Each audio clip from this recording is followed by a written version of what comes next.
Hi hello welcome to Wednesday morning. Night ஃபுல்லாக மழை தட்டி பெஞ்சுதுங்க. அதுக்கப்புறம் காலையில் ஒரு அழகான வெயில் வரும் பாருங்கள். அதுவும் அந்த குருவி சுத்தமுமாக அழகாக இருந்ததுங்க. பாட்டு பாடி எழுப்பிடுற மாதிரியே இருந்தது. அதுக்கப்புறம் நம்ம எப்பவும் போல் நம்ம வேலையை பார்க்கலான்னு சொல்லிட்டு நானும் வீட்டுக்குள்ளே வந்துட்டேன். இன்றைக்கி வெனஸ்டேங்காட்டி எக்கு வேக போட்டுடலான்னு சொல்லிட்டு கொஞ்சம் கழுப்பு போட்டு அடுப்பில் வச்சு விட்டுட்டேன். இன்றைக்கி என்ன லஞ்சு செய்ய போகிறேன்னு பார்த்தீங்கன்னா மல்லி சாதம். ஸோ மல்லி சாதத்துக்கு எப்பவும் போல் இஞ்சி பூண்டு எல்லாம் உரித்து ரெடி பண்ணிக்கலாம்னு சொல்லிட்டு ரெடி பண்ணிகிட்டு இருந்தேன். முட்டை வேகறக்குள்ளே சோம்பு, பட்டை, கிராம்பு, கசகசா, பிரியாணி இலை எல்லாமே போட்டு ஃபஸ்ட்டு அரைப்புக்கு முதல்ல ரெடி பண்ணிக்கணும். கூடவே இஞ்சி பூண்டு வெட்டி வச்சது எல்லாமே போட்டுக்கணுங்க. போட்டுட்டு தேங்காய், பச்சை மிளகா, சின்னதாக ஒரு 4-5 பச்சை வெங்காயம் எல்லாம் போட்டு மல்லி இலையும் நல்லா கழுவி அலசி எடுத்துக்கணும்.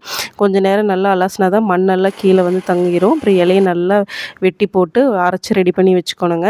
அதுக்கப்புறம் பார்த்திங்கன்னா குக்கரில் அரைச்சதெல்லாம் சேர்த்து ரைஸ் கூட எப்பவும் போல் தாளிப்புக்கு முந்திரி, பிரியாணி இலை, சோம்பு, பட்டை, கிராம்பு மட்டும் லைட்டாக போட்டு 2 ஏலக்காவும் போட்டு தாளிச்சுட்டு அரிசியும் கொட்டி அந்த அரைச்சதை பேஸ்டெல்லாம் உள்ளே போட்டு அப்படியே வணக்கி விட்டு ஒரு தக்காளியை போட்டு விசில் விட்டுறணுங்க.